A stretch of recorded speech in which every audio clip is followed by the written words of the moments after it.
It was a sunny Saturday morning, May 26, 1990, in Wellington, Florida. The kind of morning where nothing bad should happen. Marlene Warren was in the kitchen with her son Joe preparing breakfast. The clatter of pans and casual conversation filled the house. It was their ritual, a brief slice of peace in their otherwise busy lives. Then came the knock at the door. Joe looked up from his plate, puzzled. They weren't expecting anyone. Who would come by unannounced this early? Marlene wiped her hands on a towel, smiled, and made her way to the door. What greeted her there was something she could never have prepared for. A clown. Orange hair, a red nose, a bright, vivid costume, and in its hands flowers and 2 balloons. One of them read, "You're the greatest." Marlene paused, confused but not alarmed. A smile crept across her face. "Oh, how pretty," she said. Joe had joined her by this point, standing a step behind, trying to make sense of the surreal scene. But before anyone could speak again, the clown reached into its costume and pulled out a gun. The shot was deafening. A single, brutal crack that echoed through the quiet neighborhood. Marlene fell to the floor, clutching her chest as blood began to pool around her. Joe froze, his world shattering in a single heartbeat. The clown didn't run. It didn't panic. Instead, it calmly turned, walked back to a waiting car, a white Chrysler LeBaron with no license plates, and drove away. Joe's mind screamed for him to move, to help his mother, but his body refused to obey. He watched in shock as Marlene gasped for air, her life slipping away in front of him. Neighbors, alarmed by the sound of the gunshot, called 911. Within minutes, paramedics arrived and rushed Marlene to the hospital. The bullet had lodged itself in her spinal cord. She clung to life for 2 days but succumbed to her injuries on May 28. The small community of Wellington was left reeling. A murder committed in broad daylight, by a clown no less, who could have done such a thing. And more importantly, why? Marlene was beloved by those who knew her, a kind, hard-working woman with no apparent enemies. The bizarre nature of the crime and the utter lack of motive baffled investigators. Standing at the now silent crime scene, I couldn't shake the unease settling in my chest. A clown's suit, a bouquet of flowers, and a cold-blooded killing. It was the stuff of nightmares. The questions haunted us from the very start. Who would want Marlene Warren dead? Was this a random act of violence, or had someone meticulously planned her execution? And most chilling of all, how do you track down a killer in disguise? The answers, as we'd come to learn, would take decades to uncover. But as we packed up the scene that day, there was one thing we knew for certain. This wasn't just murder. This was a message. The crime scene was strange, but the questions it raised were stranger still. Why a clown? Why flowers and balloons? Why Marlene Warren? The lack of answers gnawed at us as we began to peel back the layers of her life. At first glance, Marlene seemed like the last person to fall victim to such a violent crime. Born in Michigan and later moving to Florida, she had built a comfortable life for herself. Friends described her as warm, kind, and hardworking. She managed a successful rental property business alongside her husband, Michael Warren. Together they lived in Wellington's upscale Aero Club community, a neighborhood known for private planes and perfectly manicured lawns. But as we all know, appearances can be deceiving. When we began questioning Marlene's family and friends, a troubling pattern emerged. Marlene had confided in her mother about problems in her marriage. "If anything happens to me," she had said, "Michael did it." That statement hit like a hammer. Was this crime not so random after all? Could her own husband have been involved? Michael Warren was a successful businessman. He owned Bargain Motors, a used car dealership, and had a reputation for being ambitious, even ruthless.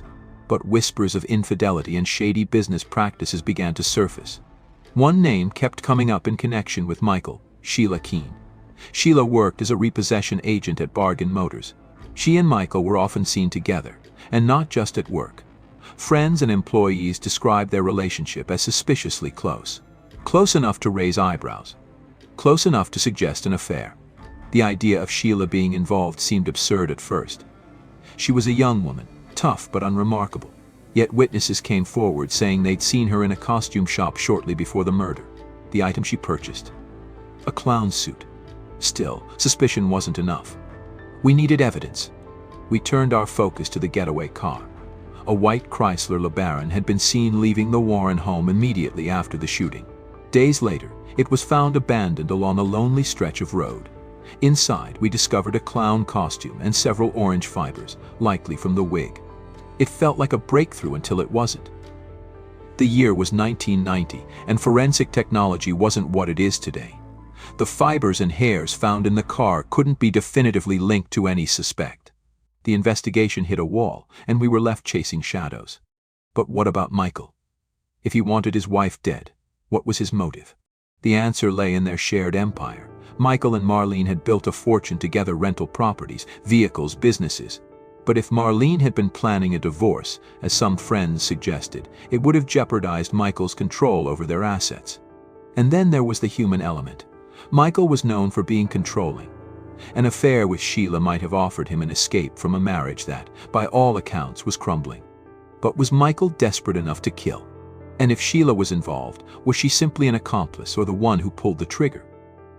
As we chased these leads, the community's fear turned to paranoia. Doors were locked, neighbors eyed each other warily, and rumors spread like wildfire. Some believed it was a professional hit designed to send a message. Others thought it was a vendetta against Michael, with Marlene caught in the crossfire. For weeks we followed every lead, every suspect, every whisper. But as summer turned to fall, the case began to stall. Evidence was thin, and alibis were plentiful. The questions outnumbered the answers. How could a woman be murdered so brazenly, in broad daylight, with her son as a witness, and no one be held accountable? The truth was beginning to feel as elusive as the killer's face beneath that clown mask. By the fall of 1990, our investigation was stuck in a maddening limbo. The pieces of the puzzle were there, scattered before us, but none seemed to fit. The clown's suit, the balloons, the abandoned Chrysler — it was like a surreal nightmare with no clear answers. But one thing was undeniable. All roads seemed to lead back to Michael Warren and Sheila Keen. Michael Warren had plenty to lose and plenty to gain from Marlene's death. Together they had built a sprawling empire of rental properties and businesses. A divorce, as friends speculated Marlene had been considering, would have split that empire in half. It wasn't just about the money, it was about control. And Michael wasn't the kind of man to relinquish control easily. In interviews, Michael portrayed himself as a grieving husband, devastated by his wife's murder. But cracks in his facade began to show. Witnesses came forward, claiming that Michael had been having an affair with Sheila Keen, his employee at Bargain Motors. The whispers weren't just office gossip, they were persistent, and they painted a picture of a man who had already emotionally moved on from his marriage long before Marlene's death. Adding fuel to the fire, Marlene herself had voiced her suspicions to close friends and family. "If something happens to me," she had told her mother, "it's Michael." Then there were Michael's business practices, which didn't exactly scream trustworthy. Allegations of odometer fraud, insurance scams, and even staged car thefts painted a picture of a man unafraid to bend or break the law when it suited him. But despite the rumors and the motives, there was no physical evidence tying Michael to Marlene's murder. If Michael was the mastermind, then who carried out the act? Sheila Keen, the young, brash repossession agent working at Bargain Motors, was the obvious suspect. Her relationship with Michael had raised eyebrows long before the murder. Employees at the dealership described their interactions as far from professional. They were often seen together outside of work, dining at restaurants or sharing quiet moments that went beyond the boundaries of a boss and his employee. What made Sheila's involvement even more suspicious was the timeline leading up to Marlene's murder. Witnesses placed Sheila at a costume shop in the days before the shooting. She purchased a clown suit complete with a wig, face paint, and oversized shoes. At the time, it seemed like an innocent purchase, perhaps for a party or a prank. But after Marlene's death, those same witnesses came forward, saying the clown suit Sheila bought matched the description of what the killer had worn. It was damning, but again circumstantial. Then there was the getaway car. The white Chrysler LeBaron used in the murder was traced back to Bargain Motors. Michael's business had handled hundreds of cars like it, making it difficult to pinpoint who had access. Still, the connection couldn't be ignored. In the car, investigators found synthetic orange fibers, likely from the clown wig. They also recovered strands of hair. At the time, forensic technology couldn't definitively link the evidence to Sheila or anyone else. And so, the case began to stall. Meanwhile, the community of Wellington was gripped with paranoia. A murder like this, brazen, bizarre, and unsolved, left everyone on edge.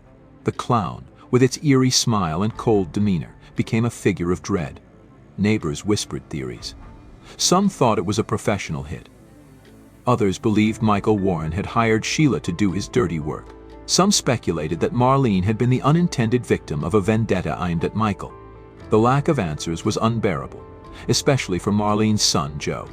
Joe had been just steps away when his mother was shot. He had watched the clown raise the gun, pull the trigger, and calmly walk away. At only 21 years old, he was now haunted by memories no one should have to bear. He told us about the balloons, the flowers, and the sound of the gunshot that seemed to echo forever. He described the car driving away, his mother's blood pooling on the floor, and the helplessness he felt as paramedics tried to save her. For Joe, the trauma of that day was compounded by the lack of justice. Every day that passed without an arrest felt like a betrayal. By 1991, the investigation had all but ground to a halt. We had suspects Michael and Sheila, but no solid evidence to bring charges. The fibers, the costume, the car, all pointed in their direction, but the forensic tools of the time weren't advanced enough to seal the case. And so, the murder of Marlene Warren became one of America's most infamous cold cases. Years turned into decades. Michael Warren moved on shockingly fast. By 2002, he and Sheila Keen were married. They left Florida, starting a new life in Abingdon, Virginia, far from the shadow of Marlene's murder. Together, they opened a burger joint called the Purple Cow, blending into the quiet rhythm of small-town life. To the outside world, they were just another couple running a small business. But to those of us who had worked Marlene's case, it felt like a slap in the face. Michael had moved on, but Marlene's family had not. Joe, now a man, carried the weight of that morning with him every day. He demanded answers, justice, closure. But for years, the silence was deafening. The case sat cold for over 2 decades, but it never left our minds. If Michael had no involvement, why did he move on so quickly with the very woman suspected of killing his wife? If Sheila wasn't guilty, why did her actions align so perfectly with the murder timeline? And most pressing of all, would forensic science ever catch up to the evidence we had? In 2014, those questions would finally begin to unravel. 27 years. More than 2 decades had passed since Marlene Warren collapsed at her front door. With each passing year, the hope of catching her killer seemed to drift further away.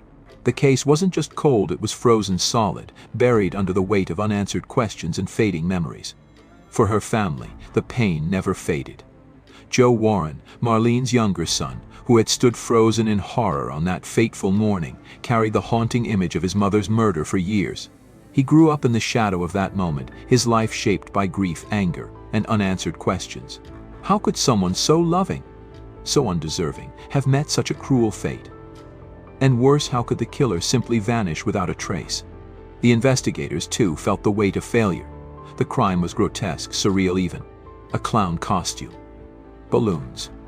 A white Chrysler LeBaron with no plates. It was as if the case had been plucked from a nightmare, too bizarre to be real. They combed through every lead, every scrap of evidence, but time and technology were not on their side. In 1990, the tools needed to extract the truth simply didn't exist. The fibers from the clown costume. The witness reports of a woman buying a clown suit at a local costume store. The synthetic orange hair. The Chrysler LeBaron abandoned near the scene. Each clue was tantalizing, a breadcrumb leading somewhere, but where? The technology of the time could only take them so far, and with no direct evidence tying anyone to the murder, the case slowly slipped into the realm of legend, whispered about but unresolved. As the years went on, Michael Warren moved on, or at least that's what it seemed like. In 2002, he married Sheila Keen, the very woman whose name had surfaced during the investigation. They left Florida, settling in Virginia, and opening a burger joint called the Purple Cow. To those in their new community, they were an unremarkable couple living a quiet, unassuming life. But to Marlene's family, their union was a dark stain, a constant reminder of the unresolved questions that haunted them. Joe Warren, in particular, struggled to move forward. He had lost not only his mother but also his brother years earlier in a car accident. And now he was left with a deep void, a lifetime of anger and confusion. How could the world forget about his mother? How could the person who took her life be walking free? But then, in 2014, hope resurfaced. Advances in forensic science prompted the Palm Beach County Cold Case Unit to reopen Marlene's file. It was a glimmer of light in a case that had been shrouded in darkness for so long. Detectives revisited the evidence with fresh eyes and new tools. The clown costume, the synthetic orange fibers, and the hairs found in the getaway car were re-examined. This time, the results were definitive. The DNA matched Sheila Keen. The breakthrough was seismic. After nearly 25 years, the rumors and suspicions surrounding Sheila and Michael were no longer just idle speculation. The affair, the marriage, the sudden relocation, all of it began to fit together like pieces of a puzzle. Sheila had purchased a clown costume in the days leading up to the murder. Witnesses had seen her at the costume shop, and now the DNA evidence confirmed what many had long suspected. Sheila Keen was the killer clown. But the questions didn't stop there. Why Sheila? Was she acting alone? And if not, what role did Michael Warren play? Did he orchestrate the murder to rid himself of Marlene without losing his wealth in a divorce? Was Sheila his willing accomplice, or was she manipulated into committing the crime? By 2017, the case had gained enough momentum for authorities to act. On September 26, nearly 27 years after Marlene's murder, investigators quietly traveled to Abingdon, Virginia, to arrest Sheila Keen Warren. Her neighbors were stunned. How could the friendly woman flipping burgers at the Purple Cow be the infamous killer clown from one of Florida's most bizarre cold cases? For Marlene's family, the arrest brought mixed emotions. On the one hand, it was a step toward justice, a moment they had waited nearly 3 decades for. On the other hand, it reopened old wounds, dragging them back to the pain and trauma of 1990. And yet, even with Sheila's arrest, one question still loomed large. What about Michael Warren? He had remarried Sheila, built a new life with her, and seemingly left the past behind. But was he truly innocent? Or had he masterminded the murder and left Sheila to take the fall? Justice felt closer than ever, but was it complete? Or was there still more to uncover in this tangled web of lies, betrayal, and murder? 27 years after Marlene Warren's life was stolen in a bizarre, horrifying act of violence, her case seemed to be reaching its long-awaited conclusion. The arrest of Sheila Keen Warren in 2017, nearly 3 decades after the murder, sent shockwaves through the small town of Abingdon, Virginia.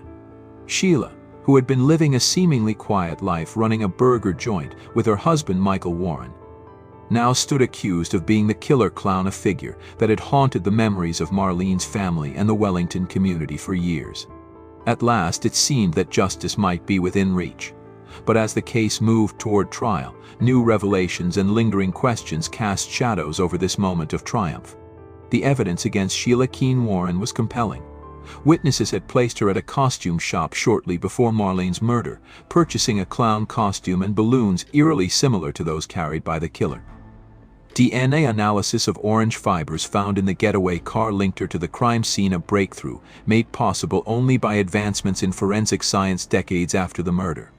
More damning still was Sheila's relationship with Michael Warren. By the time of her arrest, Sheila and Michael had been married for over 15 years. Their affair, which allegedly began during Michael's marriage to Marlene, had long been the subject of rumors and speculation. Investigators believed it provided a clear motive. With Marlene out of the picture, Michael and Sheila could be together without fear of a messy and costly divorce.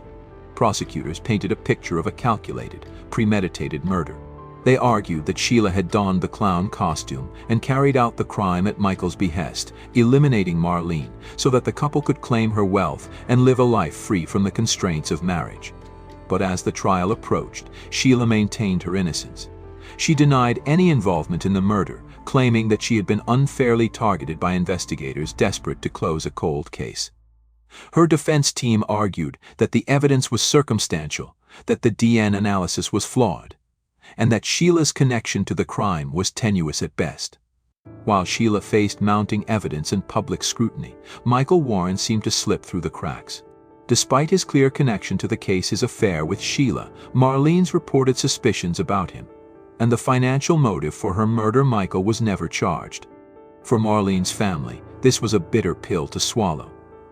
Joe Warren, who had witnessed his mother's murder as a young man, struggled to understand how Michael could remain free while Sheila faced trial. Many believed that Michael had masterminded the crime, using Sheila as a pawn to carry out his plan. Even investigators privately expressed frustration at the lack of evidence tying Michael to the murder. While his actions remarrying Sheila, moving to another state, and starting a new life seemed suspicious, they were not enough to build a solid case against him. In a surprising turn of events, Sheila Keen Warren entered a guilty plea in April 2020. She accepted a deal to plead guilty to second-degree murder in exchange for a reduced sentence of 12 years. The plea deal spared her the possibility of a life sentence, but it also meant that many of the lingering questions about the case would remain unanswered. For Marlene's family, the plea deal was a double-edged sword. On one hand, it provided a measure of closure and admission of guilt, however partial, and a prison sentence for the woman accused of killing Marlene. On the other hand, it left the case's most troubling questions unresolved. Why had Sheila agreed to the plea deal? Was it a calculated move to avoid a harsher sentence? Or was it an admission of guilt? And if Sheila was guilty, what role had Michael played in the crime? Despite her 12-year sentence, Sheila Keen Warren was released from custody in November 2024, after serving just 7 years. Under Florida's sentencing laws at the time of the murder, inmates could receive significant reductions in their sentences for good behavior, a rule that no longer applies to more recent cases. Sheila's release reignited public outrage and brought the case back into the spotlight. For Marlene's family, it was a painful reminder of the justice system's shortcomings. Joe Warren, now an adult haunted by the memories of his mother's murder, expressed his frustration and disbelief. How could the woman responsible for such a brutal, senseless crime be free to walk the streets after serving only a fraction of her sentence? Adding to the controversy was Sheila's insistence that she was innocent. Despite her guilty plea, she claimed that she had only accepted the deal to avoid the risk of a life sentence. Her attorneys argued that the evidence against her was flawed, and that Sheila had been unfairly targeted by investigators desperate to close the case. With Sheila Keen Warren's release, the case of Marlene Warren's murder seems to have reached its final chapter. But for many, the story feels incomplete. Was Sheila truly the mastermind of the crime, or was she acting on Michael Warren's orders? If Michael was involved, why has he never been charged? And if Sheila was innocent, as she claims, then who really killed Marlene Warren on that fateful morning in 1990? These questions continue to haunt Marlene's family and the Wellington community. For Joe Warren, the pain of losing his mother is compounded by the knowledge that the full truth may never come to light. For investigators, the case is a reminder of the limitations of the justice system and the challenges of solving a crime with incomplete evidence. Amid the controversy and unanswered questions, it's important to remember the woman at the heart of this tragedy.